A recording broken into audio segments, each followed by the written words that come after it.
મિર્ચી morning. આપણે છે ને વાતો બહુ મોટી મોટી કરીએ છીએ, પણ ખરેખર જ્યારે કરવાનું આવે ને ત્યારે બહુ કરતા નથી. ફિલોસોફી જાળવામાં મારો ને તમારો પહેલો નંબર છે, પણ ખરેખર કામ કરવાનું આવે ત્યારે આપણે ફસકી પડીએ છીએ.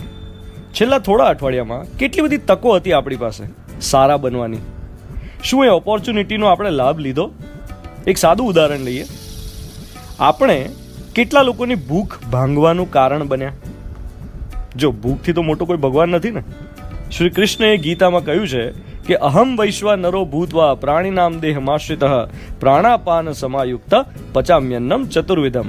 બધા જ જીવોના જઠરમાં અન્ન પચાવવા માટે હું અગ્નિનું સ્વરૂપ ધારણ કરું છું. તો આટલા ભૂખ્યા લોકોમાંથી આપણે અંગત રીતે કેટલાની ભૂખ ભાંગી શક્યા? જો જવાબ કોઈને આપવાનો નથી, જાતને જ આપવાનો છે, કોઈ બીજાને બતાવવાનું નથી. જેમણે સત્કાર્યો કર્યા છે, ફૂડ પેકેટ વહેંચ્યા છે, એમના કામને નાનું નથી બતાવી રહ્યો, એમને તો વંદન. આ તો મારી ને તમારી વાત છે. આપણે બે જણાએ પેલા ખુલ્લા પગે ચાલીને જતા મજૂર માટે કેટલું કર્યું? બાળ મજૂરી ના હોવી જોઈએ એવું આપણે માનીએ છીએ, પણ કેટલા બાળકોને ભણાવવાની જવાબદારી લેતા હોઈએ છીએ. ફોરગેટ ધ લોકડાઉન હોય કે ના હોય, કેટલા બાળકોને ભણાવવાની જવાબદારી લઈએ છીએ. જે લોકો કરતા હોય એમને પ્રણામ. જે ઘરે કામવાળાના બાળકને ભણાવતા હોય, ફ્રી ટ્યુશન કરતા હોય, ઝૂંપડપટ્ટીમાં જઈને ભણાવતા હોય અને એવું ના કરી શકે તો કોઈની ફી ભરતા હોય, એમને પ્રણામ. લોકડાઉનમાં જાણું જ છું કે ધંધો કરનાર ઉદ્યોગો પાસે પૈસા નથી, પગાર કેવી રીતે કરવો એ બહુ મોટો પ્રશ્ન છે.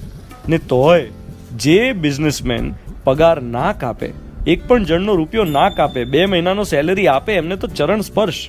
હું પર્સનલી એવા ઉદ્યોગપતિઓને ઓળખું છું જેમના 100-150 કર્મચારીઓ હોય, મહિને આમ લાખો રૂપિયાનો પગાર કરવાનો હોય, 30-40 લાખનો, અને લિક્વિડિટી ના હોય તે છતાં કોઈનો સેલરી ના કાપે. એમની દિલદારીને, એમની ઉદારીને પ્રણામ. એમની એ વિચારધારાને પ્રણામ કે કમાયા છીએ તો આ લોકોને કારણે જ કમાયા છીએ ને, 2 મહિના નહીં કમાઈએ.